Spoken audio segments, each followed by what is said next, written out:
नमस्कार। कार्यक्रम face to फेसमा स्वागत छ। म रामचन्द्र अर्याल। दर्शकवृन्द, हामी फेस टु फेसमा हरेक दिन फरक अतिथि र विषयमा केन्द्रित रहेर छलफल गर्ने गरेका छौँ।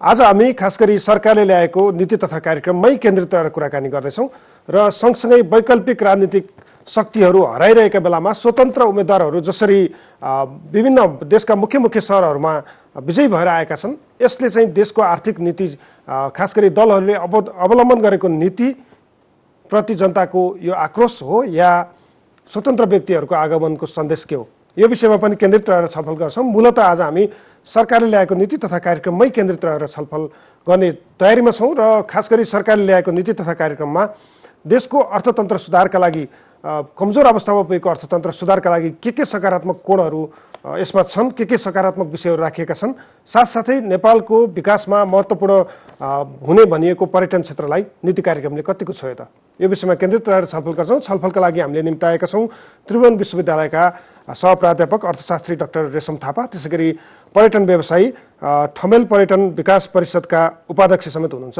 भविश्वर शर्मा। यहाँ दुवैजनालाई स्वागत छ। डाक्टर साहबबाट सुरु गरेँ मैले। अब अहिले हाम्रो खास गरी मुख्य 3वटा सहरमा स्वतन्त्र व्यक्तिहरूको यो चुनावमा आगमन भएको छ। धनगढीमा गोपी हमाल, धरानमा हर्क साङपाङ र काठमाडौँमा बालन शाह, उहाँको विजय उत्सव चलिरहेछ आज।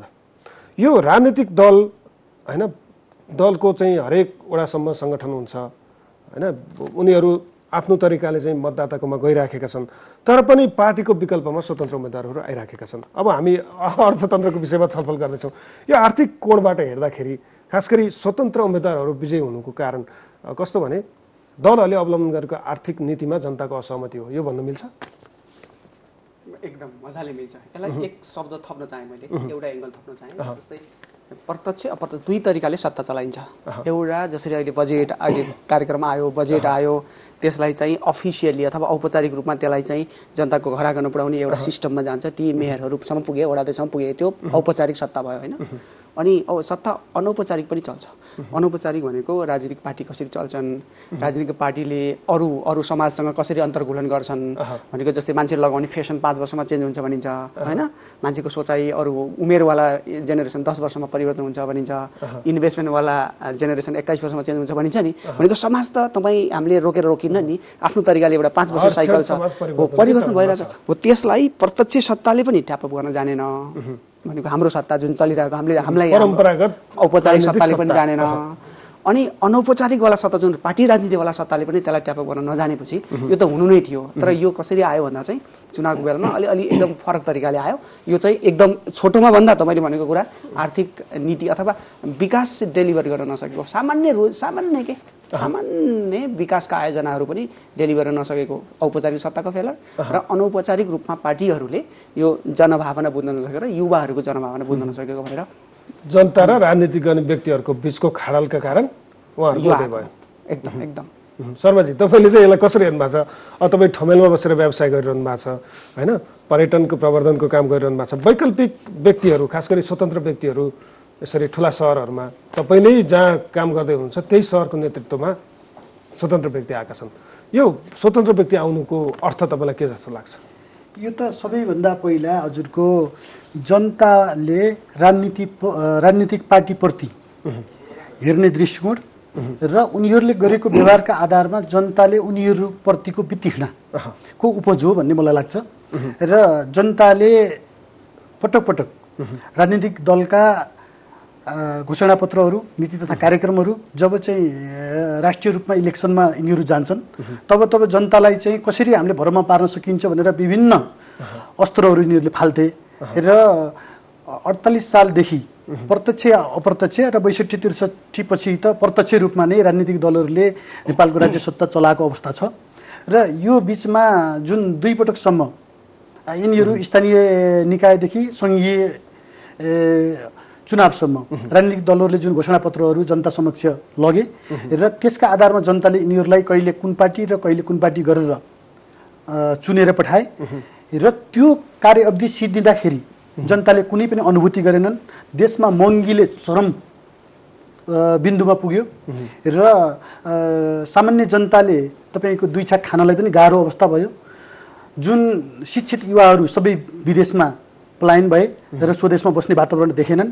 त्यसले गर्दाखेरि जनताको वितृष्णाले गर्दा आज स्वतन्त्र व्यक्तिहरू छान्नुपर्ने अवस्था छ र यस्तो जनताले राजनीतिक दलप्रति हेर्ने दृष्टिकोण र जनताले राजनीतिक दललाई जुन वितृष्णा पैदा अहिले यिनीहरूले गरेका छन् त्यो कारणले गर्दाखेरि स्वतन्त्र उम्मेदवारहरू आएका छन् र यो आउने क्रम अझ बढेर जान्छ र यस्तै अवस्थाले अझ यिनीहरू नसुध्रिने हो भने सङ्घीय चुनावमा तपाईँको अहिले धेरै सांसदहरू धेरै प्रदेशबाट धेरै क्षेत्रबाट चाहिँ स्वतन्त्र उम्मेदवारहरू आउने लक्षण हामीहरूले देख्छौँ।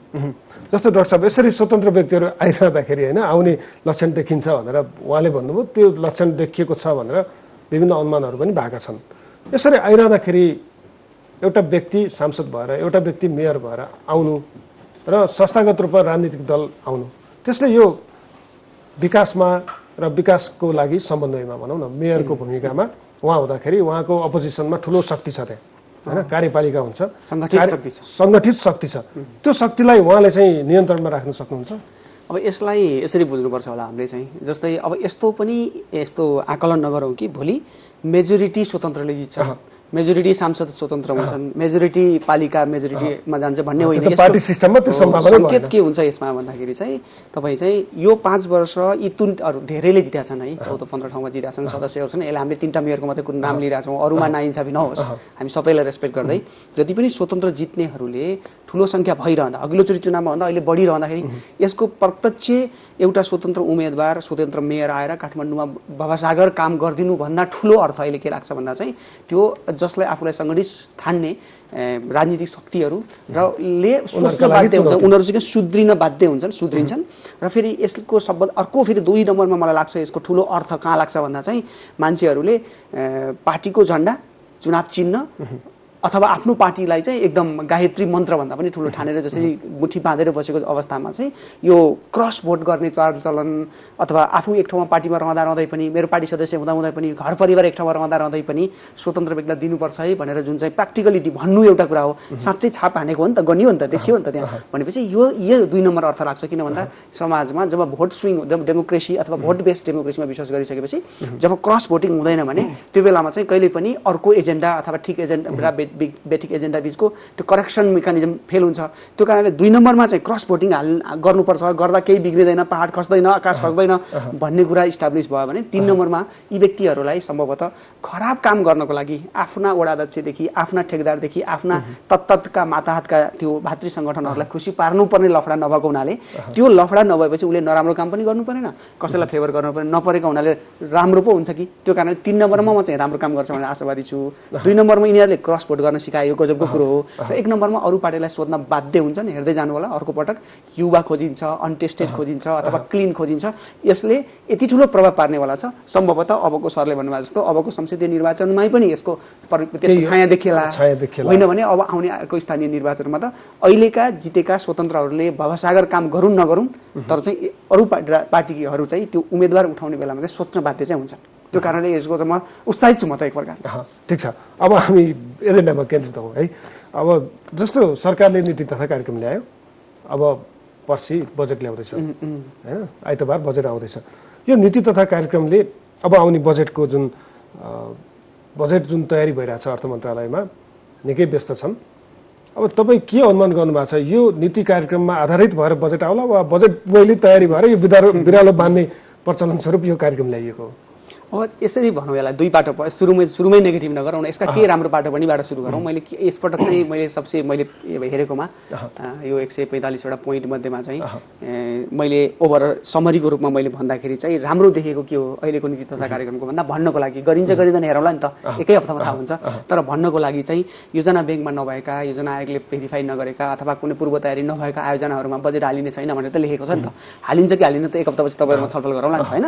तर त्यो राम्रो, त्यो भन्नु ठुलो कुरा यो चाहिँ यसले के गर्यो भन्दा कहीँ न कहीँ चाहिँ त्यो राष्ट्रिय गौरवका आयोजनाहरू, त्यसपछि स्ट्रेटेजिक आयोजनाहरू बाहेकका अथवा वैदेशिक ठुला लगानी हुनुपर्ने आयोजना बाहेकका आयोजनाहरू चाहिँ स्थानीय निकाय भनेको प्रदेश सरकार र स्थानीय निकाय गापा नापालाई बाट गराउने भन्ने लेखेको छ कुनै एउटा बुँदामा।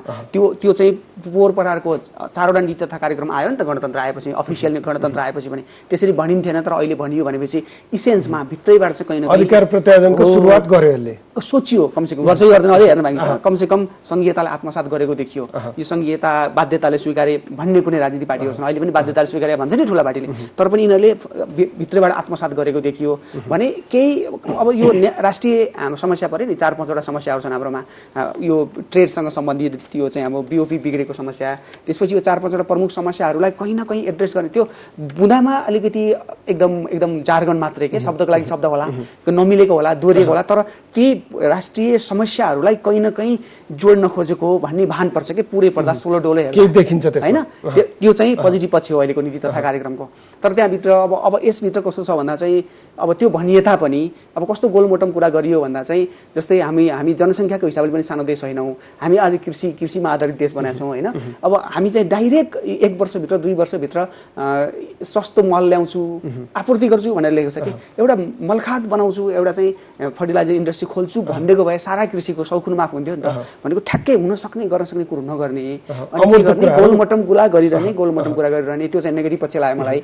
र जहाँ पनि के छोड्ने भन्दा हामी चाहिँ अब संहितामा आइसकेपछि अब चाहिँ एक प्रकारले जनताले चुनेको मान्छेले राज्य चलाउने भइसकेपछि पनि पटक पटक किन लोभ गरिएको हुने, नयाँ अथवा क्याची केही अलिकति सुन्न लायक अथवा केही भइहाल्छ कि भने जस्तो कार्यक्रममा आउने बित्तिकै प्रधानमन्त्री यो आयोजना, प्रधानमन्त्री त्यो आयोजना, राष्ट्रपति शिक्षा आयोजना, त्यो किन जरुरी छ? सबै देशै प्रधानमन्त्री र राष्ट्रपति चलाउने हो त 5 वर्ष अथवा 10 वर्ष होइन। भनेपछि ती कुराहरू चाहिँ मलाई एकदम गोलमोटम लाग्छ कि ठुलो बजेट किन राष्ट्रपति शिक्षा आयोजना भनेर राख्नुपर्ने हो थाहा छैन, ठुलो रकम प्रधानमन्त्री राजकोष भनेर करोडौं पैसा राखेको छ, त्यही पनि झाडु हाल्न यी कुराहरू। र अनि उद्योगलाई एकदमै धेरै बुँदामा चाहिँ उद्योग अथवा व्यापार सम्बन्धी चाहिँ व्यापारलाई ब्यालेन्स गर्ने दिशातर्फ काम लाग्ने गरी बुँदाहरू बनाइयो।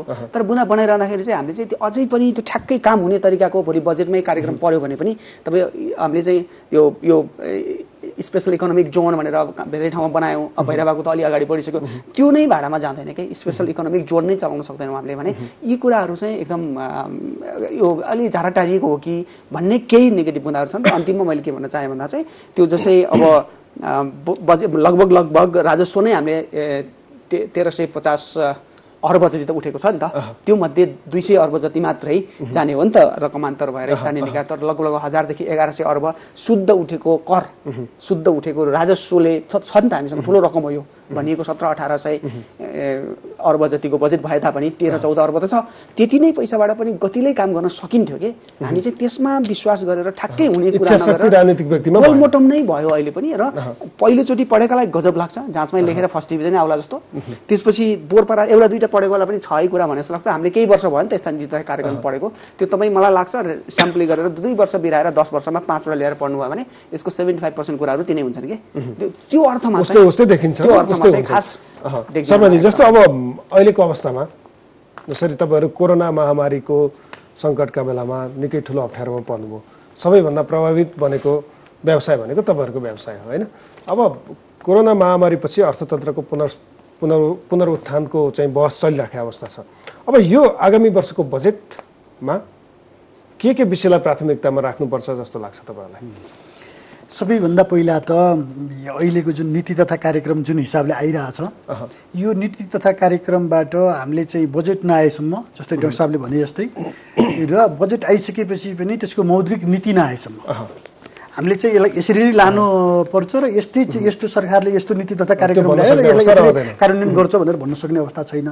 तर समग्र पर्यटन व्यवसायीहरूको भनाइ के हो भन्दा आजको दिनमा जुन कोभिड-19ले सबैभन्दा ठुलो मर्का पर्यटन क्षेत्रमा र विशेष गरी अझ हाम्रो जस्तो मुलुकमा नेपालमा जुन खालको पर्यो, किनभने हामी नितान्त वैदेशिक पर्यटकहरूमा चाहिँ निर्भर थियौँ हिजोको दिनमा, र अहिले बिस्तारै स्वदेशी पर्यटकहरू पनि चहल पहल भएको छ, अलिकति राम्रो भएको छ। यो अवस्थामा चाहिँ सरकारले आज हजुरले चाहिँ वैदेशिक मुद्राको तरलता भएर राज्य नै असफल हुन्छ कि श्रीलङ्का जस्तो हुन्छ कि भनेर चाहिँ जुन बहस चलिरहेको छ, यस्तो अवस्थामा चाहिँ वैदेशिक मुद्रा कलेक्सन गर्ने माध्यम सबैभन्दा ठुलो र सबैभन्दा सजिलो माध्यम भनेको पर्यटन क्षेत्र हो। र राज्यले सानो लगानी गरेर सबैभन्दा ठुलो मुनाफा लिएको क्षेत्र पनि पर्यटन क्षेत्र नै हो। किनभने आज पर्यटन क्षेत्रबाट जति राजस्व उठ्छ र पर्यटन क्षेत्रमा जति रोजगारी सिर्जना भएको छ त्यो अरू सेक्टरमा त्यति लगानी गरेर बिरलै बनेको छ। त्यसले गर्दाखेरि आज समग्र पर्यटन व्यवसायीहरूले हिजो जुन भिजिट वर्ष 2020लाई टार्गेट गरेर जुन खालको हामीले लगानी गऱ्यौँ, जुन खालको चाहिँ इन्फ्रास्ट्रक्चरहरू बनायौँ र कति पूर्ण भयो कति अपूर्ण रह्यो, र त्यो सेक्टरमा चाहिँ जति हामीले जनशक्तिहरू तयार गरेर चाहिँ प्लेसमेन्ट गऱ्यौँ र आजको अवस्थामा चाहिँ ती जनशक्तिहरूलाई हामीले प्लेसमेन्ट गर्न नसकेर जनशक्तिहरू विस्थापित भएको अवस्था छ यो कोभिडको कारणले गर्दाखेरि। हिजो सुरु गरेका इन्फ्रास्ट्रक्चरहरू कम्प्लिट गर्न नसकेर तपाईँको लोनमाथि लोन ब्याजमाथि ब्याज थपिएर आज व्यवसायीहरू विस्थापित हुनुपर्ने अवस्था छ र चलिरहेका व्यवसाय पनि तपाईँको भर्खर पामे सर्दै गरेका व्यवसायहरू यो 2 वर्ष बन्द हुँदाखेरि बैंकको लोन चाहिँ तिर्न नसकेर विस्थापित हुनुपर्ने अवस्था छ र यो अवस्थामा चाहिँ गएको 2 वर्षको जस्तै यो कोभिडभित्रकै 2 वर्षका बजेटहरू हामीले हेर्दाखेरि पर्यटन क्षेत्रलाई राम्रो सम्बोधन गरेर आएका बजेटहरू थिए। नीति तथा कार्यक्रम पनि राम्रै आएको थियो, त्यसका आधारमा बजेट पनि राम्रै हेर्नलाई राम्रै बाँडफाँड गरिएको थियो र मौद्रिक नीति पनि राम्रो बनिएको थियो। त्यो चाहिँ पर्यटन क्षेत्रकै व्यवसायीहरू र माथिल्लो निकायका व्यवसायीहरू जसको पहुँच छ, जो चाहिँ पोलिटिकल्ली एक्टिभ छन्, जसको चाहिँ हरेक सेक्टरमा कसै न कसैसँग नाम जोडिएको छ र राज्यमा उनीहरूको सजिलैसँग पहुँच पुग्छ, त्यस्ता खालका व्यवसायीले पाउने भन्दा बढी सहुलियत पाए र जुन मध्यम खालका व्यवसायीहरू हुन् ती व्यवसायीहरूले केही पनि सहुलियत पाएनन् राज्यबाट। त्यो कारणले गर्दाखेरि अब अहिले फेरि हिजोको जस्तो नदोहोरियोस् र हिजोको जस्तो चाहिँ बजेट नआओस् र हिजोको जस्तो नीति तथा हिजोको जस्तो चाहिँ मौद्रिक नीति नबनोस्, सानोदेखि ठुलोसम्मको व्यवसायीहरूले सबैलाई सम्बोधन गरेर सबैले त्यसबाट फाइदा लिन सक्ने गरी केही न केही यो नीति तथा कार्यक्रम हाम्रो लागि आएको है, यो पर्यटन व्यवसायीहरूको लागि आएको है, यो पर्यटन सेक्टरका मजदुरहरूलाई चाहिँ केही राहत पुग्ने गरी आएको छ है भनेर त्यो अनुभूति गर्ने खालको चाहिँ बजेट आउनुपर्छ र त्यसमा अहिले मैले अझ तपाईँलाई बुदागत रूपमा टु द पोइन्टमै भनिदिने हो भने अहिले हामीले राज्यको मापदण्ड पुरा गरेर जुन सम्बन्धित निकायमा चाहिँ आफ्ना व्यवसायहरू दर्ता गरेर राज्यको नियम कानुनमा बसेर जुन व्यवसायहरू सञ्चालन गरेको छ र उसले लगानी गरेका आधारमा, जस्तै म ठमेल टुरिज्म डेभलपमेन्ट काउन्सिलको भाइस प्रेसिडेन्ट पनि हो र मैले अब चाहिँ हाम्रो अब नियरली इलेक्सन हुँदैछ त्यसको म प्रेसिडेन्टको क्यान्डिडेट पनि हो र म समग्र ठमेलका व्यवसायीहरूको चाहिँ माग बोल्नु पर्दाखेरि त्यहाँ चाहिँ ठुलो लगानी गर्ने व्यवसायीभन्दा सानो लगानी गर्ने व्यवसायीहरू अधिकतम हुनुहुन्छ र हाम्रो सरदर डाटा हेर्ने हो भने ठमेलभित्र चाहिँ 10,000 व्यवसायीहरूको मोटामोटी डाटा हामीसँग छ र ती व्यवसायीहरूमा 1 करोडसम्म लगानी गर्ने, 10 लाखदेखि 1 करोडसम्म लगानी गर्ने व्यवसायीहरू अधिकतम हुनुहुन्छ र त्यो व्यवसायीलाई हिजोको यो सरकारको न नीति तथा कार्यक्रमले छुओ, न बजेटले छुओ, न मौद्रिक नीतिले छुओ र त्योभन्दा ठुल्ठुलो लगानी गर्ने 5 स्टार होटलहरू भएका अलि ठुल्ठुला लगानी गर्ने व्यवसायीहरूलाई समेट्यो भने अहिले ती व्यवसायीहरूलाई सम्बोधन हुने गरी न्यूनतम अब हामीले केही आशा गरेका छौँ अहिलेको बेलामा अबको सिजनमा चाहिँ पर्यटन व्यवसाय बिस्तारै अब सुदृढ हुँदै जान्छ अथवा हिजोकै लयमा त्यसका लागि राज्यले केही सहजीकरण गरिदिनुपर्छ भन्न खोजेको उनीहरूलाई मैले अगाडि जोड्दै थिएँ। राज्यको नीति नियम पुरा गरेर राज्यका सम्बन्धित निकायमा दर्ता गरेर आफ्नो व्यवसाय चलाएको र हिजो कमाएको बेलामा राज्यलाई तिरेको ट्याक्सका आधारमा र उनीहरूले रोजगारी दिएको आधारमा सिर्जना गरेको आधारमा चाहिँ राज्यले न्यूनतम 25 लाख रुपियाँ सकिन्छ 2 वर्षको लागि तपाईँको चाहिँ सहुलियत लोन मिनिमम ब्याज दरमा, सकिँदैन अहिले चलेको चाहिँ ब्याज दरको 50% मा प्रत्येक बैंकलाई सर्कुलर गरेर जुन व्यवसायीले जुन बैंकमा खाता खोलेको छ त्यो बैंकले सहज तरिकाले त्यहाँ कुनै पावर पहुँच नलगाइकन उसले गरेका कारोबारका आधारमा र उसका डकुमेन्ट्सका आधारमा राज्यले त्यो 25 लाख रुपियाँ पैसा दिनुपर्छ भन्ने चाहिँ हाम्रो माग छ। ठमेलका व्यवसायीहरूको सम्बन्धित राज्यका निकायसँग कुराकानी हामीले गरिरहेका छौँ, राज्यका निकायसँग गरिरहेका छौँ र राज्य सकारात्मक छ। तर कार्यान्वयन हुँदाखेरि कसरी हुन्छ, बजेट आउँदाखेरि कसरी आउँछ, मौद्रिक नीति आउँदाखेरि कसरी आउँछ भनेर फेरि त्यसलाई हेरेर फेरि पर्ने अवस्था छ।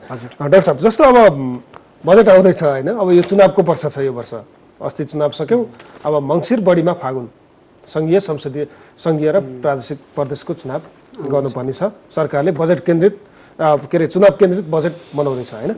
जस्तो अब यो नीति तथा कार्यक्रमलाई सरसर्ती हेर्दाखेरि तपाईँले भन्नुभयो जस्तै विषयहरू होइन बुदागत रूपमा अध्ययन गर्ने हो भने पनि पक्कै पनि यो वर्ष सरकारले वितरणमुखी बजेट ल्याउँदैछ। केही नेताहरूको कुराकानी सुन्ने छ, वृद्ध भत्ताको उमेरको विषय छ होइन, अन्य केही अनुदानका विषयहरू छन् जुन चाहिँ वितरण गरेर चुनाव प्रभावित पार्ने किसिमका बजेट आउने आकलन त गर्न सकिन्छ। तपाईँलाई के लाग्छ अब जस्तो परिणाममुखी र अहिलेको वर्तमान सङ्कट, खास गरी आर्थिक सङ्कट जुन छ, उहाँले भन्नुभयो नि पर्यटन क्षेत्र त्यस्तै प्रभावित छ, ब्याङ्किङ क्षेत्र त्यस्तै प्रभावित छ, उद्योग त्यस्तै प्रभावित छ, हरेक क्षेत्र चाहिँ प्रभावित भएको अवस्थामा वर्तमान सङ्कट समाधान गर्ने र परिणाममुखी बजेट आउला या फेरि पनि वितरणमुखी, फेरि पनि लोकप्रिय भन्छन् नि, के अरे यो पैसा छर्ने लोकप्रियता कमाउने लोकरिजाइ गर्ने र चुनावमा मत बटुल्ने भनौँ न सिधा भन्दाखेरि त्यस्तो किसिमको बजेट आउला के अपेक्षा गर्न सकिन्छ? सम्भावना चाहिँ एउटा चुनाव भइरहेको एक स्थानीय लेभलमा मान्छेको एक्सपेक्टेसन बढेको छ नि त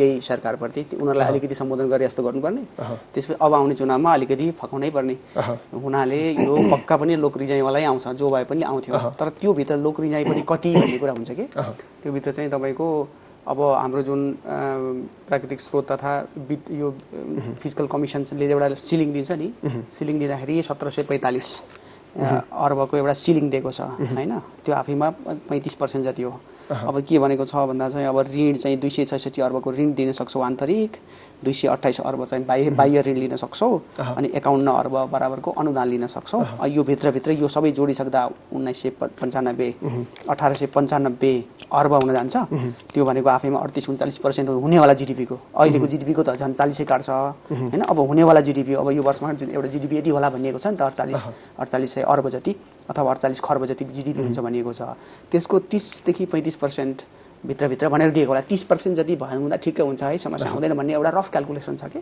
त्यसमा त यहाँ दिँदै उनीहरू सिलिङ दिँदै 35% दिएको छ भने केही अब यो यसरी हेर्दाखेरि सरस्वती हेर्दाखेरि अब के देखिन्छ भन्दा राजस्व 1745 को जति बनाउने भए सिलिङ त बनाउँछन् त्यो भएर घटाउँदैनन् जहाँसम्म लाग्छ किन मौका पाएको बेला त्यति त एक प्रकारले दियो नि त हाम्रो एउटा संवैधानिक निकायले 1745 अर्बको बनाऊ अथवा 17 खर्ब 45 अर्बको बनाऊ त बन्दियो त्योभन्दा माथि त लाँदैनन् होला त्यतिमा नै बनायो भने पनि यो अब हुनेवाला जीडीपीको 35% हो त्यसरी हेर्दाखेरि पनि यसले के भन्छ भन्दा चाहिँ एक प्रकारले चाहिँ ठुलो हो कि एक प्रकार साइज ठुलो हो अनि अब हामीले दिँदाखेरि कसरी दिन्छौँ भन्दाखेरि अब पहिला जस्तो गरी आजभन्दा 10 वर्ष अगाडिको जस्तो त होइन अहिले त स्थानीय सरकार छ फेरि दुई तहको स्थानीय तह छ होइन हाम्रो फेरि यहीँको तह होइन कि आफ्नो आफ्नो सरकार हो नि तर हामीले चाहिँ राजस्व यहाँबाट दिन्छौँ त्यो कारणले के नगरे हुन्थ्यो भन्दा पूर्वको अनुभव हेर्दाखेरि चाहिँ तपाईँको अब यो यति पुँजीगत खर्च गर्ने यति प्रशासनिक खर्च गर्ने भन्दाखेरि चाहिँ सरकारले चाहिँ सकेसम्म आफ्नो पुँजीगत खर्च अलि धेरै देखाउनलाई अब यो प्रशासनिक खर्च अथवा चालु खर्च त घटाउनै मिलेन गरे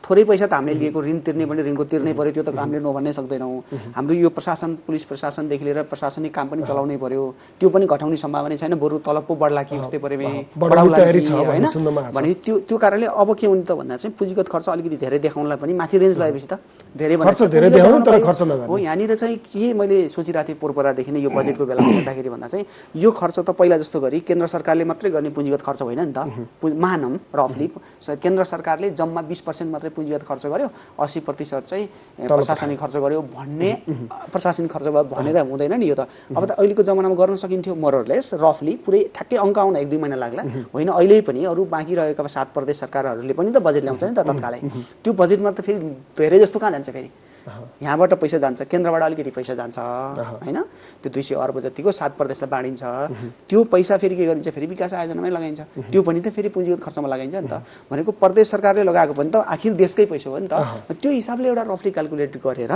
पुँजीगत खर्च चाहिँ अलि धेरै देखिन्थ्यो कि यिनीहरूको लाज ढाक्नलाई यिनीहरूले पुँजीगत खर्च देखाउन खोज्छन् त्यो पुँजीगत खर्च देखाउने चक्करमा यिनीहरूले बजेट ठुलो बनाउने भए बजेट ठुलो बनाउँदा के हुने भयो भन्दा चाहिँ त्यो बेलुन फुकेको जस्तो हुने भयो कि आफ्नो आधारभन्दा बढी बेलुन फुके जस्तो मात्रै हुने भयो फेरि ग्रोथ बढी देखाउन खोजिन्छ यहाँ त्यो खर्च गरेर ग्रोथ हुन्छ भन्ने रफ क्याल्कुलेसन त सिबिएस बसेर हाम्रो निकायहरू बसेर जुन अहिले रफली 18वटा भए पनि 21-22 वटा त्यो एग्रिकल्चरलाई 2-3टा बनाएपछि जुन 21 वटा शाखा छन् अथवा आर्थिक क्षेत्रहरू छन् म्याक्रो इकोनोमिक सेक्टर्सहरूलाई यसमा यति लगानी हुन्छ लगानी गर्दा यसको क्यापिटल आउटपुट रेसियो यति छ त्यो भएर यति होला भनेर एउटा रफ क्याल्कुलेट गर्छ त्यो रफ क्याल्कुलेट गरेपछि यति बजेट बनाउन सकिन्छ भनेपछि अब एकचोटि बोलाएर के भनिन्छ फेरि अलिकति एक्सर्साइज गर्नुहोस् त भन्दाखेरि अब 5 लाई 6 बनाऊ त 7 बनाऊ त भन्दा त यति लगानी भयो भने हुन्छ सर भनेपछि त अब के हुने भयो त भन्दा त्यो लगानी बनाउनलाई त्यो तपाईँले दिएको 16 लाई 1745 दिए भने तपाईँले 16 बनाउन सक्नुहुन्थ्यो नि बरु कहीँ न कहीँ त यो वैदेशिक सहायता आउँछ नआए पनि लेखिदिए त भयो होइन यति ल्याइने छ भनेर 1800 सम्मको बनाउन सक्यो भनेपछि त्यो अर्थमा पनि त्यो विकास खर्च देखाउने चक्करमा अलिकति ठुलो बनाउने चाहिँ वितरणमुखी अथवा बढी फैलावटवाला फैलानेवाला एकदम फ्लोइटिङ खालको अथवा यसलाई एक्सपान्सनरी भन्छौँ हामी बन्छ कि भन्ने डर मलाई छ अथवा मलाई के लाग्छ भन्दा चाहिँ एक इन्फर्मेट सजेसनै हो सुनि कसैले सरकारी निकाय सुनिरहेको छ भने हामी प्रदेश सरकारमा गएकोलाई पनि क्याल्कुलेट गरेर हामीले गरेको त 15% हो तर 5-7 प्रदेशले गरेको त अलिक बढी हुन्छ कि 60 भन्दा बढी हुन्छ कि 65 जति हुन्छ मैले पोहोर क्याल्कुलेट गर्दाखेरि त्यो सानो संख्या हुन्छ तर एभरेज निकाल्दा 20-25-30 त पुगि नै हाल्छ भनेको यो अर्थमा चाहिँ पुँजीगत खर्च इजी हुन्छ कि किन भन्दा हामी ठुला आयोजना मात्रै हामीले गर्ने हो, ठुलो पुँजीगत खर्च मात्रै हामीले गर्ने हो, सानो पुँजीगत खर्च त तल्लो सरकारहरूले गरेका छन्। त्यो कारणले त्यहाँनिर चित्त बुझाए हुन्थ्यो यिनीहरूले भने यो पुँजीगत खर्च हुने नहुने अनि विकास हुने नहुने नै यो अर्थ मन्त्रालयकै इज्जतसँग जोडिएको कुरो, नाकसँग जुङ्गासँग जोडिएको कुरो, अर्थमन्त्री मात्रै कुद्नुपर्ने अनि त्यसपछि प्लानिङ कमिसनर कुद्नुपर्ने। अलिकति इन्फ्लेसन बिग्रियो, केही गडबड भयो भने फेरि राष्ट्र ब्याङ्कले नै जवाबदार, जुन सरकार चलाउने भनेको त समग्र सरकार चलाउने हो नि प्रधानमन्त्री सिस्टममा। तपाईँलाई के लाग्छ अहिले हेर्दाखेरि बजेटको आकार छ नि हाम्रो, यो आकार चाहिँ कत्रो हुनुपर्छ जस्तो लाग्छ तपाईँलाई? नबढाए हुन्थ्यो, जुन 1745 बनाउने भनेर सिलिङ दिएको छ घटाए नै हुन्थ्यो, 16 साढे 16 को मात्रै बनायो भने त्यो हाराहारीको भयो। जस्तो नीति कार्यक्रम हेर्ने हो भने नीति कार्यक्रम अनुसार बजेट आउने हो भने त 16 होइन 32 खर्ब पुग्दाखेरि नि बजेट एउटा बुँदा टेक्दा के भन्न सकिन्छ भन्दा चाहिँ जुन अहिले त केन्द्र सरकारले पनि प्रदेश सरकारहरूले पनि योजना ब्याङ्क प्रोजेक्ट ब्याङ्क बनाउने एउटा रोस्टरमा राख्ने यस्तो यस्तो आयोजना यो कारणले छ लगानी हुन सक्छ भनेर एउटा प्रोजेक्ट ब्याङ्क बनाउने चलन छ। प्रदेश सरकारहरूले पनि बनाएका छन्, कतिले बनाउँदैछन् होइन भने केन्द्र सरकारसँग पनि प्रोजेक्ट ब्याङ्क छ। अघिल्लो सरकारले यो सगौरव मैले हामीले प्रोजेक्ट ब्याङ्क बनाऊ भनेको छ नि त, त्यो प्रोजेक्ट ब्याङ्क भएको र पहिलाकोले एप्रुभ गरेको अहिलेको योजना आयोग पनि कन्भिन्स भएको केही योजना मात्रैलाई लगानी गरिन्छ भनेको हुनाले कहीँ न कहीँ बाटो चाहिँ छ है, त्यति ठुलो नबनाइकन कहीँ न कहीँ हाम्रोमा थियो, योजना ब्याङ्कमा थिएन। त्यो भएर चाहिँ यो चाहिँ कहिले नबन्ने तर चाहिँ कहीँ एउटा रातो किताबमा आइडिया हुन्छ भन्ने जुन हाइवे लेभलकै छ वितरणमुखी कुरा भयो नि। चुनावको वर्ष छ, नेताहरू सांसदहरूको सिंहदरबारको सिरानी हालेर बसेको सुतेको अवस्था छ सिंहदरबारमा बजेट बनाउने अगाडि। अब त्यसले यस्तो हो कि गर्छ के भन्दा चाहिँ त्यसले चाहिँ ठ्याक्कै लगानी हुने, त्यसले चाहिँ हाम्रो खर्च पनि हुने। यो त सम्भावित आय र सम्भावित व्यय हो होइन। भोलि चाहिँ यसले सम्भावित आय पनि ल्याउन सकेन, ग्रान्ट पनि ल्याउन सकेन, लोन पनि ल्याउन सकेन, त्यसपछि राजस्व पनि उठाउन सकेन अनि त्यो पनि खर्च गर्न सकेन भनेर हाम्रो मेकानिजम त भोलि पार्टीभित्र पनि ऊ प्यानलाइज हुने सिस्टम छैन अनि त्यसपछि पार्टी बाहिर सत्तामा पनि ऊ प्यानलाइज हुने सिस्टम छैन। पार्टीभित्र अरू विकसित देशहरूको जस्तो केही अलि इस्टाब्लिस डेमोक्रेसी भएको इङ्ल्यान्ड जस्तो देशहरूमा भएको भएदेखि पार्टीकै अध्यक्ष हार्छ नि त होइन, पार्टी अध्यक्ष हार्छ, अर्कोबाट उसले आजीवन अर्थमन्त्री हुन पाउँदैन। तर यहाँ त के छ भन्दा एकचोटि सत्तामा पुगेपछि विभिन्न अवयवहरू चलाएर ऊ झन् पावरफुल हुँदै हुँदै जाने हुनाले हाम्रो जुन करेक्टिभ मेजर औपचारिक पनि त्यति बलियो छैन, अनौपचारिक पनि छैन। त्यो कारणले उनीहरूले के गर्ने डर छ भन्दा चाहिँ हालिदिउँ न त, गरिदिउँ न त, मैले गर्दै आऊ त भन्ने हिसाबले चाहिँ यो पहिलाको जस्तै संहितामा जानभन्दा अगाडिको जस्तै गरी चाहिँ एकदम एक्सपान्सनरी आउँछ अथवा ठुलो आउँछ, चाहिने भन्दा ठुलो आउँछ भन्ने डर छ मलाई। यस्तै गर्छ के भन्दा चाहिँ एउटा डरलाग्दो स्थिति छ कि तपाईँले चुनावको यो एङ्गल भन्नुभयो, गजबको कुरा उठाउनु भयो होइन, तर अर्को एङ्गल हामीले के बुझ्नु हुन भन्दा उहाँ व्यापारी साथीहरूलाई बढी थाहा छ, यो चाहिँ अनौठोसँग हाम्रो मुद्रास्फीति हाई छ कि मूल्य वृद्धि चाहिँ अहिले नै 7को हाराहारीमा छ, खानेबानी चिजहरूको झन् बढी छ अरू चिजको भन्दा। अनि होलसेल प्राइस इन्डेक्स 14% इन्फ्लेसन छ कि त्यो होलसेल प्राइस इन्डेक्स तपाईँ 14%ले मूल्य बढिरहेछ भने त ढिलो चाँडो त त्यो कहाँ जान्छ, फेरि कन्ज्युमर प्राइस इन्डेक्समा रिफ्लेक्ट हुन्छ नि त त्यो भइसक्दाखेरि त। अब स्थानीय चुनावमा हामीले पहिला के रफली क्यालकुलेट गर्दाखेरि चाहिँ सरकारले 12 अर्ब जति, त्यसपछि त्यो निकाय सुरक्षा निकायले त्यसको डबल जति गर्छ रे भनेर त अस्ति निर्वाचन आयुक्तले टिभीमै भन्नुभयो नि त, हामीलाई त्यो पाटो थाहा थिएन। त्यो चाहिँ निर्वाचन आयोगले खर्च गर्ने 12-13 अर्ब अनि फेरि त्यसको ठ्याक्कै डबल चाहिँ सुरक्षा निकायमा खर्च हुन्छ अरे भनेको अर्को त्यति नै भयो। अनि त्यो सुरक्षा निकाय र यता हाम्रो निर्वाचन आयोगले गरेको खर्च 12 त्यहाँ 36 भनौँ, त्यसलाई रफली हामीले 30 राखौँ ल, त्यो 30 अर्ब खर्च भइरहँदा त्यसको 5 गुणा बाहिर अनौपचारिक खर्च हुन्छ भनेर त उहाँले नै भन्नुभएको छ। भनेपछि त त्यो भनेको त 150 अर्ब बराबरको के हुन्छ अर्थतन्त्र चल्छ अनौपचारिक, त्यो मूलत अनौपचारिक भनेपछि त्यसले के गर्छ भन्दा त बढाउने त मूल्य नै हो, अघि त्यसको प्रेसर देखिने बाँकी छ बजारमा।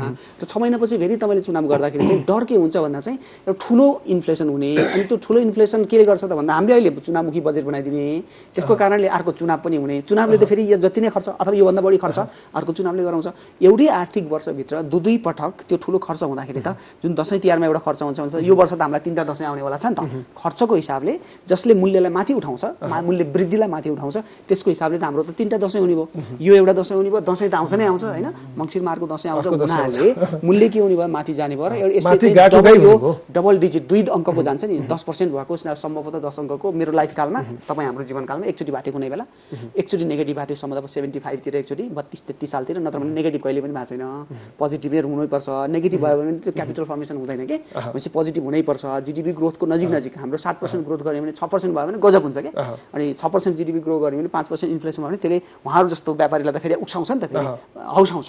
भनेपछि त्यो कारणले क्यापिटल फर्मेसनको लागि त इन्फ्लेसन चाहिन्छ। तर यहाँ त भइरहेछ के भन्दा हामीले जति निचोर्यो भने पनि आउन सक्ने जिडिपी ग्रोथ भन्दा 7%, 6 देखि 7% जति निचोर्यो भने आउने भन्दा त्योभन्दा माथि त पुग्ने ग्यारेन्टी भइसक्यो। भनेपछि त त्यो हिन्दी फिल्ममा एउटा गीत आएको थियो नि, महँगाई डाइन खाए जाओ त भन्थ्यो नि, भनेको त महँगाईले खाने भयो नि त सबै कुरा। भने यसको डर के हुन्छ भन्दा जब डबल डिजिटमा पुग्छ त्यसपछि त्यो उहाँ व्यापारी डराउँछ, कन्ज्युमर डराउँछ, ट्याक्स तिर्ने डराउँछ, हर कुरा डराउनु भनेको त्यो डर भनेको त्यो जुन अनसर्टिनिटीले के गर्छ भन्दा अर्थतन्त्रलाई फेरि झ्याप्प गएर अनि 7% जाने अनि फेरि एकैचोटि आउँदाखेरि जसरी केही नभइकन अब बिना कोरोना, बिना भुइँचालो, बिना लकडाउन हाम्रो अर्थतन्त्र के हुनसक्छ फेरि त्यो सङ्कटमा जान सक्छ। त्यो कारणले लङ रनमा गडबड हुने भने बरु अहिले नै थोरै बरु 7% को आश नगरेर हामी अहिले नै -2 हुँदा हामी चित्त बुझाएको 2002 मा हो, हामी एकपटक लगभग 8 पुग्न लागेको त्यो भुइँचालोको बेलाको रिकन्स्ट्रक्सनले गर्दा 15 मा हैन 16 मा, त्यसपछि हामी 4-5 तिर रमाउन यो वर्ष अर्को पटक बनाउला त्यो अवस्था पनि हुन सक्छ जामला नि त त्यसरी अहिले एकैचोटि हौसिएर गर्दा हैन अहिले नहौसियौ भन्ने चाहिँ मेरो चाहिँ हम्बल सजेसन रहन्छ के उहाँहरुलाई चाहिँ। जस्तो अब चुनावमा पैसा धेरै बजारमा यो पालि उहाँले भन्नुभयो निर्वाचन आयोगको खर्च, सुरक्षा निकायको खर्च अनि अनौपचारिक खास गरी उम्मेदवारले बाँडेका पैसा भनौँ न, यति धेरै पैसा बजारमा गइसकेपछि जस्तो तपाईहरुको सेक्टरलाई जोड्दाखेरि के जस्तो पर्यटन क्षेत्रको विकासमा अब खास गरी आन्तरिक पर्यटकको संख्या अहिले अत्यन्तै बढिरहेको अवस्था छ हैन। अब बाह्य पर्यटकको आगमन पनि बढिरहेको छ, आन्तरिक पर्यटक पनि बढी नै राखेका छन् नेपालमा। अहिले आन्तरिक पर्यटक बाह्य पर्यटकको हाराहारीमै घुमफिरमा निस्किने चलन बढ्या छ हैन। अझ 2 दिने बिदाको जुन सुरुवात भएको छ त्यसले पनि पर्यटनको चहलपहल बढाउला। के कस्तो देखिया छ अहिले यो पर्यटन क्षेत्रमा खास गरी बजारको पैसाको चहलपहल भनौँ न, नकारात्मक सकारात्मक जे भए पनि बजारमा पैसा दौडिरहँदाखेरि तपाईहरुको पर्यटन क्षेत्रको अवस्था चाहिँ के छ त अहिले? अलि थोरै चलायमान भयो कि त कति चलायमान? यस्तो छ हजुरको जस्तै अहिलेको जुन स्थानीय इलेक्सन जुन भयो यो इलेक्सनकै कारणले पर्यटन क्षेत्रलाई त खासै ठुलो त्यस्तो केही असर पारेको छैन, पोजिटिभ नेगेटिभ त्यस्तो असर छैन।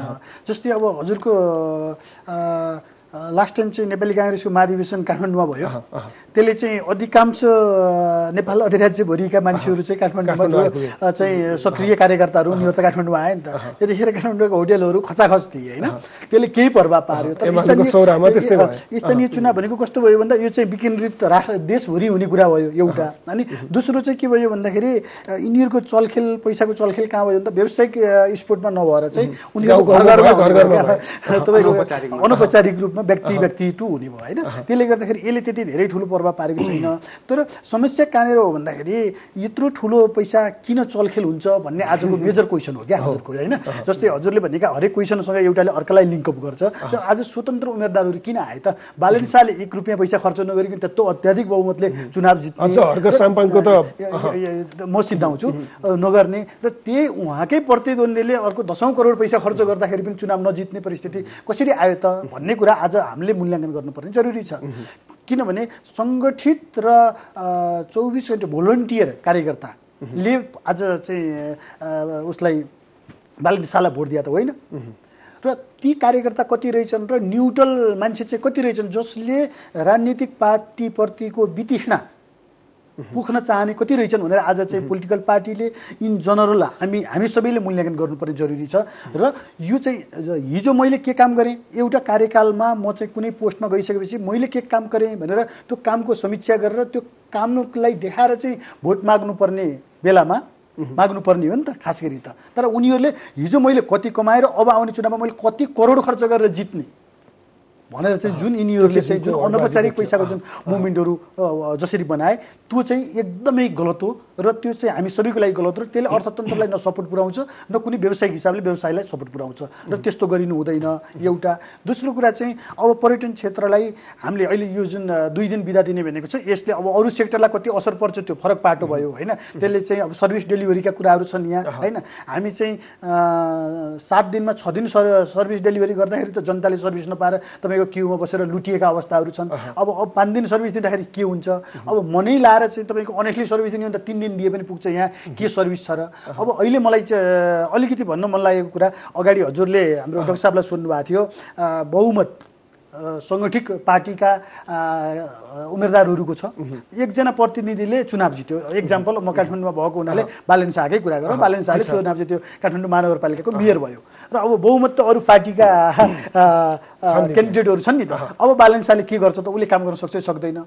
पहिलो कुरा त्यहाँनिर क्वेसन मार्क चाहिँ यसले सबैलाई टचअप गर्छ भन्ने मलाई लाग्छ। किनभने बालन शाह पहिला ऊ चाहिँ हिजो जे भनेर आएको आज उसलाई जसरी जनताले जति युवाले भन्नु अझ विशेष गरी युवाले जुन आशा बोकेर बालन शाहले चुनाव जित्दै गर्दा बालन शाहको एउटा चाहिँ बाहिर नतिजा प्रकाशन गर्दै गर्दाखेरि तपाईँको प्रदर्शनी मार्गमा चाहिँ जुन हजारौँ मान्छेहरूको भिड भयो नि तिनको जुन आकाङ्क्षालाई समेट्न सक्छ सक्दैन पहिलो कुरा। दोस्रो आफ्नो जुन चाहिँ उसबाट स्वार्थबाट चाहिँ लालाहित हुन्छ कि हुँदैन तेस्रो कुरा उनी नजिकबाट हिजो जस्तै उनलाई प्रयोग गर्ने मान्छेहरूले पनि त आज सपोर्ट गरेका हुन सक्छन् नि यसलाई चाहिँ मैले चाहिँ गराएँ भने म फाइदा लिन्छु भनेर उनका वरिपरिको घेराबाट चाहिँ उनी बस्न सक्छन् सक्दैनन्। र तेस्रो कुरा उनले काम गर्ने कुराहरूलाई पारदर्शी बनाउन सक्छन् सक्दैनन्। जस्तै अस्ति उनले यी क्वेसनहरू तपाईँको मिडिया कर्मीहरू साथीहरूले सोद्धाखेरि तपाईँले अब कसरी गर्न सकिन्छ तपाईँलाई त घेराबन्दी हुन्छ भन्दा उनले मिठो कुरा एउटा भनेका थिए मैले प्रत्येक नगरपालिकाका मिटिङहरू लाइभ गर्छु र त्यहाँ मैले राम्रा कुराहरू लिएर आउँदाखेरि यदि मेरा कुराहरू चाहिँ कोही वडा अध्यक्षहरूले मान्नु भएन भने त उहाँ त वडामा डाइरेक्ट जनतासँग टच हुने मान्छे हो नि त। र त्यहाँको मान्छेलाई चाहिँ त्यहाँको जनताहरूलाई मैले राम्रो हुने कुराहरू लिएर आएर उहाँहरूले मान्नु भएन उहाँहरू फेरि नाङ्गिनुहुन्छ जनताबाट। सिम्पल कुरा छ। र अर्को चाहिँ मैले कुनै पनि कुरामा हिडन लुकाएर मैले भित्र काम गर्दिनँ म सबै पारदर्शी गर्छु सबै डिजिटल सिस्टममा जान्छु भनेर चाहिँ उहाँले जुन भन्नुभएको छ त्यो कुराले गर्दाखेरि भोलि यदि बालन शाहले चाहिँ हाम्रो राजनीति खत्तम पार्दैन हो भने उहाँलाई घेराबन्दी गर्न थालियो भने अर्को चुनावमा अरू पार्टीहरू सबै पत्तासा भएर जान्छन् सबै स्वतन्त्र उम्मेदवारहरूले चुनाव जित्छन् हेर्नुहोस् होइन। यहाँ चाहिँ त्यो त मूल्याङ्कन त गर्छ नि त उसलाई किन काम गर्न दिइएन भनेर काउन्टिङ त हुन्छ नि त होइन। जब ऊ पारदर्शी भएर आइसकेपछि त हुन्छ नि त हजुरको एउटा कुरा त्यो। त्यसले गर्दाखेरि चाहिँ यी समग्र देशको जस्तै जिडिपीका कुरा सरले गर्नुभयो होइन किन चाहिँ बजेट ठुलो बनाउनु पर्यो होइन अहिले बनाइ साना बजेट त कार्यान्वयन नभएर हजुरको चाहिँ जस्तै खर्च प्रशासनिक खर्च बाहेक विकासका खर्चका कार्यान्वयन भएको छैन होइन 30% 35% खर्च हुन्छ भने किन बजेट बढाउनु पर्यो। जे गरेका छौँ सानो घेरामा बसेर अर्को वर्ष के गर्ने प्लानिङ गरेर लङ टर्मलाई हुने गरी बजेट लिएर आउन। अहिले त खालि मान्छेलाई चाहिँ आकर्षण गर्ने गरी चाहिँ एउटा बजेट लिएर आउने र हामीले राम्रो लिएर आयौँ भन्ने मान्छेहरूलाई चाहिँ मक्ख पार्ने त्यो कार्यान्वयन नगर्ने जस्ताको तस्तै हुनुभन्दा त्यसलाई चाहिँ विकास बजेटलाई चाहिँ अलिकति प्राथमिकता राखेर जे गर्न सकिन्छ त्यो लिएर आउँ। र अहिले हाम्रा 3 तहका सरकारहरू छन् तिनै तहको सरकारले जुन बजेट ल्याउँछ त्यसलाई चाहिँ समग्र रूपमा चाहिँ केन्द्रले के हेर्ने प्रदेशले के हेर्ने र स्थानीय निकायले के हेर्ने भनेर त्यसलाई चाहिँ बजेट ल्याउँदाखेरि एउटा वर्गीकरण गरेर ल्याउन सकिन्छ। बाँडफाँडमै द्वन्द्व छ छ यहाँ हजुरको किनभने सरले अगाडि कुरा राखिसक्नुभयो अब तपाईँको चाहिँ 4 महिनापछि चुनाव आउँदैछ अनि यिनीहरू अहिलेसम्म त अगाडिको चुनावमा जिल्लामा गए आफ्नो गाउँमा गए त्यसपछि त यिनीहरू यहाँ आएर सुतेर बसेका छन् लुट्ने ठाउँ यहीँ हो यहीँबाट कसरी लुट्न सकिन्छ भन्ने छ नि त हजुरको होइन। अब जाँदाखेरि त फेरि हामीले यो गर्छौँ भनेर जानु पर्यो नि त जाँदाखेरि त उनीहरूसँग बजेटै छैन होइन म सांसद लड्न किन जाने त होइन। एक्जाम्पल म कुनै पार्टीको चाहिँ क्यान्डिडेट छु भने म कसरी चुनाव लड्ने त भन्दाखेरि त मैले मसँग यति बजेट छ मैले यो क्षेत्रमा यो गाउँमा तिम्रो लागि यति गर्छु र तिमीले मेरो लागि यो गर भनेर चाहिँ जाने हो नि त। र त्यसको लागि चाहिँ यो विभिन्न उसमा जुन चाहिँ प्रयोगै नहुने शीर्षक छुट्टाएर जुन बजेटको अब बजेट त आएको छैन जुन चाहिँ यो नीति पनि त्यस्तो अलिकति घुमाउरो पाराले जुन आइरहेछ त्यसलाई चाहिँ प्रत्यक्ष रूपमा जनतालाई लाभ पुग्ने गरी यो कार्यान्वयन हुन्छ भन्ने लाग्दैन। जनता व्यवसायी उद्योगी लाभमा हुँदैनन् राजनीति गर्नेहरू सबै हो। र यहाँ त कस्तो भयो भन्दाखेरि सबै चिजबाट चाहिँ फ्रस्ट्रेसन भइसकेपछि सबै चिजबाट चाहिँ मैले केही गर्न नसक्ने भएपछि अब राजनीति गर्नुपर्छ भन्ने भयो क्या हिजोसम्मको। अब अहिले त्यो पनि अब चिरिँदैछ जस्तो यी स्वतन्त्र उम्मेदवारहरूले अब हामीले केही गरेनौँ सर्भिस डेलिभरी गरेनौँ भने जनताले अब हामीलाई चाहिँ छोड्छ नै भन्ने एउटा त ठुलो चुनौती हो नि। काठमाडौँ जस्तो क्यापिटल मेट्रोपोलिटन सिटीमा तपाईँको चाहिँ स्वतन्त्र उम्मेदवार आउनु भनेको त ठुलो कुरा होइन। यसले त यिनीहरूले राम्रो सन्देश नलिने हो भने यो चाहिँ हामी सबैको लागि यदि पोलिटिकल पार्टीको लागि पनि राम्रो हो क्या सच्चिने मौका भयो नि त। कति नेताहरूले अहिले भनेको देख्छु हो हामीले चाहिँ गलत गरेका थियौँ त्यस कारणले यो आयो यो रिजल्ट आयो सञ्चालन जस्तो लाग्छ तपाईँलाई उहाँलाई हामीले चाहिँ सहयोग गर्छौँ। अहिले बालन शाहलाई सहयोग गर्दैनौँ भन्ने कुनै पार्टीका नेताले बोलेको सुन्नु भएको छ। जुन वडामा हाम्रा क्यान्डिडेटहरूले जित्नु भएको छ उहाँहरूले बालन शाहलाई सहयोग गर्नुहुन्छ र अब परिवर्तन हुन्छ अब हामी पनि सच्चिन्छौँ भन्ने धेरै जसोको मैले स्टेटमेन्टहरू देख्छु। त्यसले गर्दाखेरि उनीहरू सच्चिनुपर्छ। यदि सच्चिएन भने अब युवाहरूले राजनीतिक दलको विकल्प खोजेका छन् र यो चाहिँ हजुरको यो या अर्को चुनावमा चाहिँ यिनीहरू चाहिँ पत्तासा भएर जान्छन्। डाक्टर साहब जस्तो अब अघि पनि यहाँले भन्नुभयो अब कम्तीमा 17.5 अर्बको बजेट बनाउँछन् तपाईँको अनुमान त्यही छ तयारी पनि त्यही छ भन्ने बुझिया छ होइन। 17.5 अर्बको बजेट बनाउने तर कार्यान्वयनको अवस्था हेर्ने हो भने विकास खर्चको कुरा गर्दाखेरि उहाँले पनि भन्नुभयो 30%को विकास खर्चको कुरा गर्नुभयो 30% पनि मुस्किलले 30% पनि नपुगे अवस्था छ। बजेट बनाउने तर खर्च गर्न होइन। यो प्रक्रिया प्रवृत्ति यसको अन्त्य चाहिँ कसरी गर्ने त अब ठ्याक्कै तपाईँले सोधेको क्वेसन मैले यही भन्छु भने त एउटा हेर्नुहोस् है त यहाँ 145वटा बुँदा छन्। अब हामी एउटा बुँदा पढौँ, त्यो बुँदा कार्यान्वयन भयो भने यो अरू बाँकी रहेको 144 चाहिँदैन क्या। हेर्नुहोस् है त के भन्छ 17 नम्बर बुँदाले भन्दा सार्वजनिक खर्च व्यवस्थापनलाई नतिजामुखी बनाइनेछ, पुँजीगत खर्च वृद्धि गर्न र विकास आयोजना कार्यान्वयनलाई सहजीकरण गर्न नतिजामा आधारित आयोजना व्यवस्थापन प्रणाली सहितको विकास सम्बन्धी छुट्टै कानुन तर्जुमा गरिनेछ। त्यही क्यापिटल एक्सपेन्डिचर भन्न खोजा होला। विकास निर्माणसँग सम्बन्धित ठेक्का प्रक्रियामा आउने है विवादलाई शीघ्र निरूपण गर्न सार्वजनिक खरिद सम्बन्धी कानुनमा सुधार गर्नुका साथै यस सम्बन्धी संरचनालाई सुदृढ बनाइनेछ। विनियोजन कुशलता कायम गर्न दीर्घकालीन सोच अनुरूप राष्ट्रिय प्राथमिकताका आधारमा विकास कार्यक्रम र आयोजनालाई बजेटसँग आबद्ध गरिनेछ। पूर्व तयारी नभएका र आयोजना बैङ्कमा प्रविष्ट नभई राष्ट्रिय योजना आयोगबाट सिफारिस भएका आयोजना बजेट विनियोजन गरिने छैन, नभएकालाई विनियोजन गरिने छैन। तिनै तहको बजेट कार्यान्वयनमा वित्तीय अनुशासन कायम गरिनेछ भनेपछि यो बुँदा त पुगेको त होइन, अरू बाँकी त केही पनि चाहिँदैन, यति त खोजेको। यसको आशय के देखियो भन्दा चाहिँ कहीँ न कहीँ कानुनी रूपमा हामी कमजोर छौँ, कहीँ कानुन बाजियो अथवा 2-3टा कानुन बाजियो भन्यो होइन। यो क्यापिटल अघि मैले जनाएँ पनि एउटा क्यापिटल एक्सपेन्डिचर भनेको अर्थमन्त्रीको सफलता असफलता मात्रैको कुरो होइन यो होइन। यो फेरि त्यहाँ अघिल्लोचोटि तपाईँहरू सुन्नुभयो होला पक्कै, जस्तै अब सुरुको महिना भइहाल्यो, अन्तिम महिना नमान्ने, बाँकी रहेको 10 महिना चाहिँ 10% गरेर 100% खर्च गराउने भनेर पुरै हुँकार गरियो होइन। तपाईँको दसैँमा र तिहारमा बढी खर्च हुन्छ, असारमा र मुङ्सिरमा बढी खर्च हुन्छ। तपाईँ नै मान्छे हो भने हाम्रो तलब एउटै छ, सबै लाइफस्टाइल एउटै छ, अरू सबै हुँदा त हाम्रो खर्च एउटै हुँदैन भने देश जस्तो कुरो जुन आफै साइकल हुन्छ यसमा चाहिँ तपाईँ यति रफली सोध्छ हाम्रो अर्थ मन्त्रालय अथवा हाम्रो निकाय व्यक्तिको क्षमताले गर्दा नि त्यो कमजोरी छ। एकातिर हामीले दोष केलाइरहेको छ कानुन छैन भनेर उम्किन खोजिरहेको छौँ क्या। यहाँ चाहिँ जसरी क्यापिटल एक्सपेन्डिचर हुँदैन, दुईटा कुरा सुधारे पनि नियम कानुन भनियो, दुईटा कुरा सुधार्यो भने क्यापिटल एक्सपेन्डिचर डबल पुरै त नहोला 31 को सट्टा 62 हुन्छ जस्तो मलाई लाग्छ क्या। दुईटा सुधार्यो भने एउटा चाहिँ क्यापिटल एक्सपेन्डिचर त हाम्रो सबै मन्त्रालयलाई छुट्याएको, धेरै थोरै छुट्याएको हुन्छ नि त। उदाहरणको लागि अर्थ मन्त्रालय भन्दा पनि रेस्पोन्सिबल हुनुपर्ने त विकास निर्माण सम्बन्धी अघिल्लो वर्षको हेर्ने हो भने सबभन्दा बढी पैसा 173 अर्ब पैसा यो भौतिक योजनामा मात्रै छ। अनि भौतिक योजनाले नै गर्ने हो नि धेरै जस्तो क्यापिटल एक्सपेन्डिचर। त्यो भौतिक योजना मन्त्रालय के गर्छ भन्दा असारे विकासमा गएर प्रत्येक वर्ष अहिले कति गर्छ म हेर्दैछु होइन, लगभग 1000वटा जति ठुल्ठुला चेक के 1000वटा जति ठुल्ठुला चेक यो असारे विकासमा उसले सिन्चन गर्छ, पानी परिरहेको हुन्छ, असारे विकास खर्च गर्छ। अनि त्यो पनि कसरी गर्छ भन्दा चाहिँ त्यो चाहिँ निर्माण व्यवसायी अथवा केही व्यवसायी हाम्रो सङ्गठनहरू छन्, प्रोफेसनल पेसागत सङ्गठनहरू छन्, सधैँ मैले नराम्रो भनेन, उहाँसँग जोडिएको कुरो भयो भने मैले होइन, उहाँहरूले मौका पायो भने त निचर्नुहुन्छ नि त कागती, उहाँले रस नाइ जस्तो निचर्ने हो नि त कागती, त उहाँहरूको धर्म हो त्यो, व्यवसायीको धर्म हो निचर्ने। तर त्यो निचरिने मान्छे के हुनु पर्यो भन्दा चाहिँ हाम्रो मन्त्रालयहरू के गर्छ भन्दा चाहिँ 1000वटा ठुला चेकहरू, त्यो 1000वटा ठुला चेकहरू के गरिदिन्छौँ हामीले असारको अन्तिम दिन गएर सिग्नेचर गरिदिन्छ एउटा मन्त्रालयले। के बाहनामा भन्दा यत्रो 12 महिनासम्म त अर्थ मन्त्रालय र भौतिकले के भन्छ अरू मन्त्रालयलाई भन्दा अरू मन्त्रालय किन चुक्लाएर बस्छन् भन्दा तिमीहरूले यत्रो समय गरेनौ, कुनै मन्त्रालयको त 6 महिनासम्म 1 रुपियाँ पनि विकास आयोजना अथवा चाहिँ पुँजीगत खर्चको भएन हो भने तर्साउँछ अझै उसले के ऊ हेडमास्टर हो जस्तो गर्छ उसले अर्थ मन्त्रालयले। अनि त्यो कारणले अहिले बाध्यताले गरे भन्छ भन्ने बेलामा चिजबिज कागतीको रस निचरेको अन्तै हुन्छ। भनेपछि यो 1 रुपियाँको होस् कि 173 अर्बको होस् सम्बन्धित निकाय विभागलाई दिने हो कि सम्बन्धित मन्त्रालयले जिम्मा लिने भन्ने कुरा त्यो प्रत्येक मन्त्रालयले 1 रुपियाँ पाएको पनि जिम्मा लिनुपर्ने हो। त्यो यो चाहिँ क्यापिटल एक्सपेन्डिचर नहुनुमा र अर्थ मन्त्रालयले त जस्ट रिपोर्टिङ मात्रै हुनुपर्ने हो।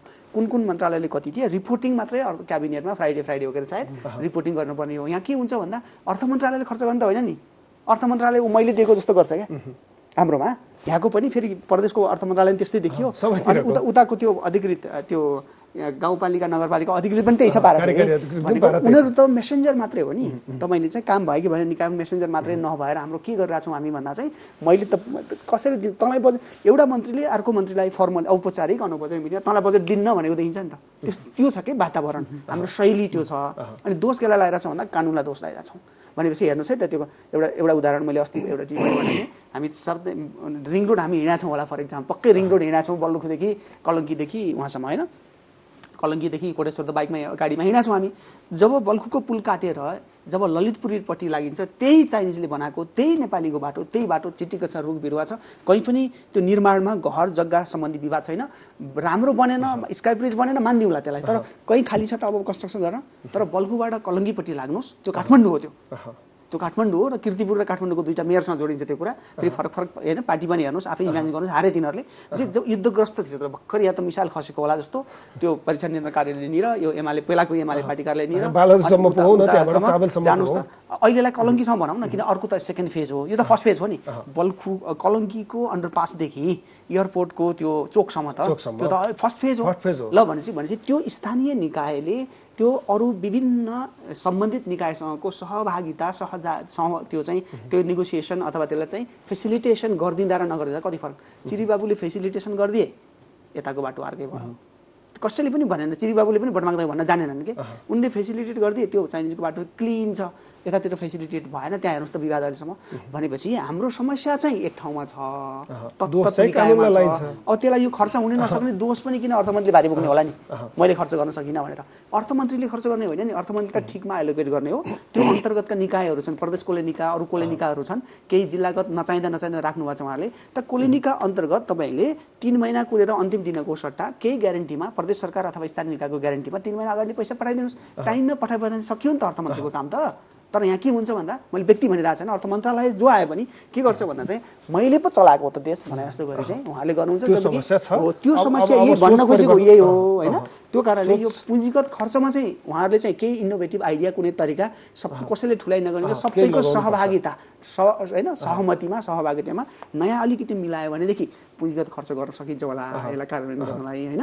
अनि त्यसपछि अरू सङ्घीयतालाई आत्मसात गर्ने हिसाबले चाहिँ त्यहाँ त्यो राजस्वका कुराहरू छन् कि राजस्व बाँडफाँडमा कस्तो छ भन्दा चाहिँ त्यो 35 प्रकारको कर लाउनु पाइन्छ। कतिपय प्रदेश सरकारले त खास दिएको छैन, एउटा मात्रै दिएको छ।